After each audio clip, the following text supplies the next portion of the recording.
ఈరోజు బీఆర్ఎస్ భవన్లో బీఆర్ఎస్కి సంబంధించినటువంటి విద్యార్థి విభాగానికి సంబంధించినటువంటి ప్రెస్ మీట్లో కేటీఆర్ కొన్ని సంచలనమైనటువంటి వ్యాఖ్యలు అయితే చేశారు. వాటిపైన మాట్లాడడానికి మనతో పాటు ఎక్స్బీసీ కమిషన్ మెంబర్ శుభబ్రత్ పటేల్ ఉన్నారు.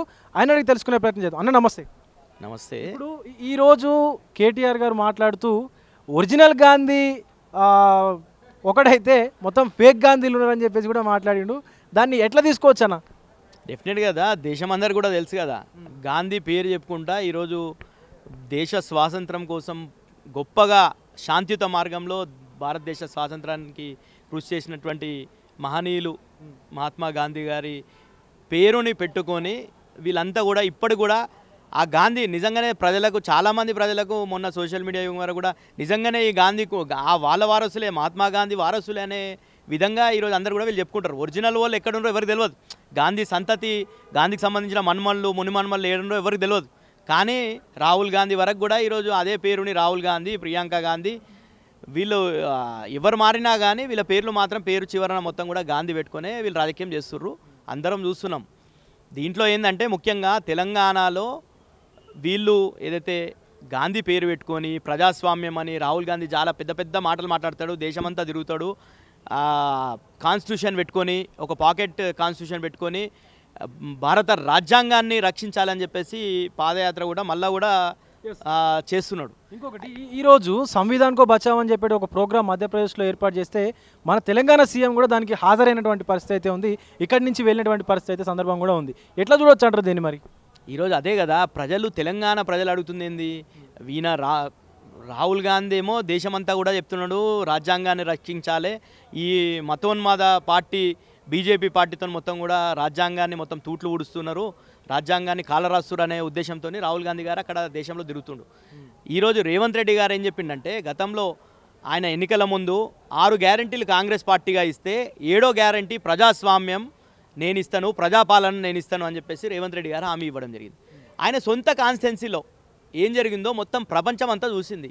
లగచర్లకు సంబంధించి రైతులు మేము భూములు ఇవ్వము, మా దగ్గర ఫార్మాసిటీ వద్దు, పచ్చని పొలాల్లో మీరు ఫార్మా కంపెనీ తీసుకురావద్దు అని చెప్పేసి ప్రజలు ఎన్నిసార్లు విజ్ఞప్తులు చేసినా పట్టించుకోకపోతే ప్రజలందరూ కూడా తిరుగుబాటు చేయడం జరిగింది. ముఖ్యంగా ఆడెవరు, గిరిజనులు, దళితులు, బలహీన వర్గాలకు సంబంధించినటువంటి రైతులందరూ కూడా తిరుగుబాటు చేస్తే దాన్ని మొత్తం కూడా ఏదో కుట్రలు బన్నిండ్రు అని చెప్పేసి అధికారుల మీద దాడి అని చెప్పేసి వాళ్ళు ఈ రోజటికి అది ఎప్పుడో జరిగితే దాన్ని ఇప్పటి కూడా 2-3 నెలలు కావస్తున్నా కానీ ఇప్పటికీ ఇంకా ఆ రైతులు జైళ్ళల్లో మగ్గే పరిస్థితి రేవంత్ రెడ్డి గారి సొంత కాన్స్టిట్యున్సీలో ఉందంటే ఈరోజు ప్రజాస్వామ్యం ఎక్కడుందని చెప్పేసి మేము ప్రశ్నిస్తున్నాం.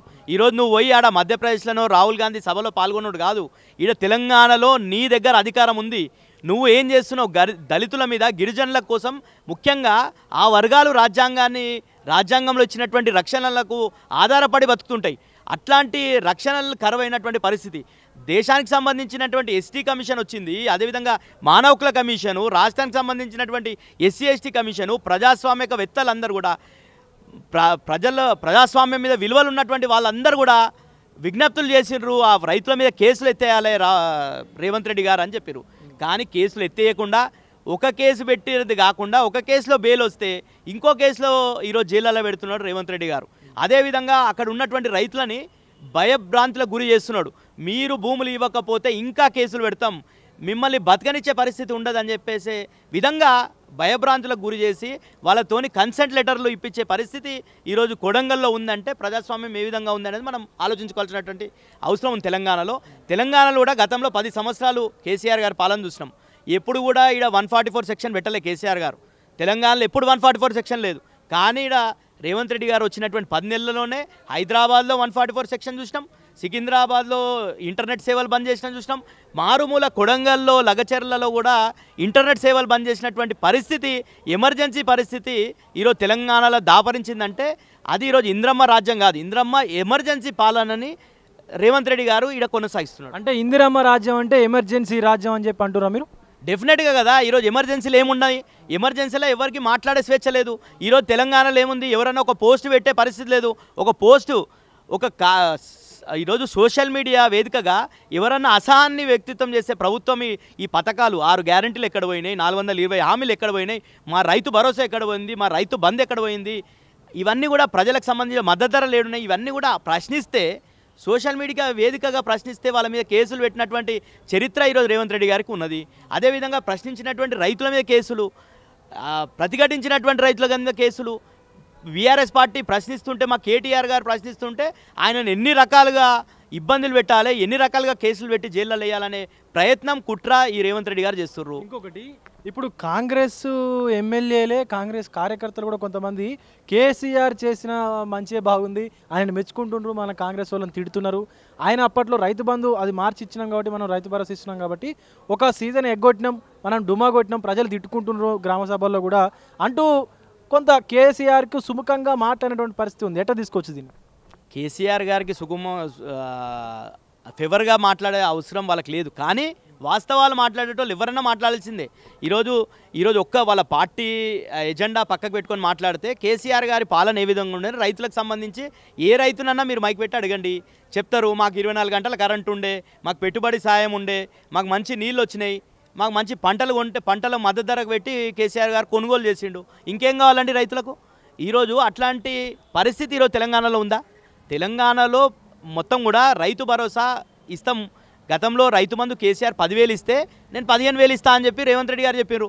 కేసీఆర్ని ప్రశ్నించిండు ఆ రోజు, రైతు బంధును 2 పంటలకే ఎందుకు ఇస్తున్నావు, మేము 3వ పంటకు ఎందుకు ఇవ్వవు, 3వ పంట వేసినటువంటి రైతులకు కూడా 3వ పంటకు రైతు బంధు ఇవ్వాలని చెప్పేసి అడిగినటువంటి రేవంత్ రెడ్డి గారు ఈరోజు ఎక్కడ పోయింది? వానాకాలం సంబంధించినటువంటి రైతు భరోసా ఎక్కడ పోయింది?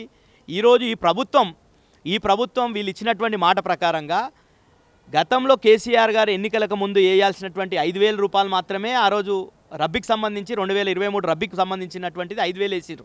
అది కూడా తూతు మంత్రం, దాంట్లో కూడా కటింగ్లు పెట్టిండు. దానికి సంబంధించి కూడా 2,500 వాళ్ళు ఏదైతే మేనిఫెస్టోలో చెప్పిర్రో, గత సంవత్సరం రబ్బీకి సంబంధించి 2,500, ఈ సంవత్సరం వానాకాలానికి సంబంధించినట్టు 7,500, ఇప్పుడు రబ్బీకి సంబంధించి 7,500. మొత్తం కూడా ఈ ప్రభుత్వం ఒక రైతుకి 1 ఎకరాకి 17,500 బాకీ ఉన్నది. కాబట్టి రేవంత్ రెడ్డి గారు మీరు ఆ ఎకరాకి 17,500 చెల్లిస్తేనే నిజంగా మీరు మేనిఫెస్టోలో మీరు చెప్పినటువంటి మాట నిలబెట్టుకున్నట్టు అవుతుంది. కాబట్టి ఈరోజు రైతు రుణమాఫీలో చూసినాం, 2 లక్షల రుణమాఫీ సంపూర్ణంగా చేస్తామని చెప్పిండు. ఎక్కడ సంపూర్ణమైంది?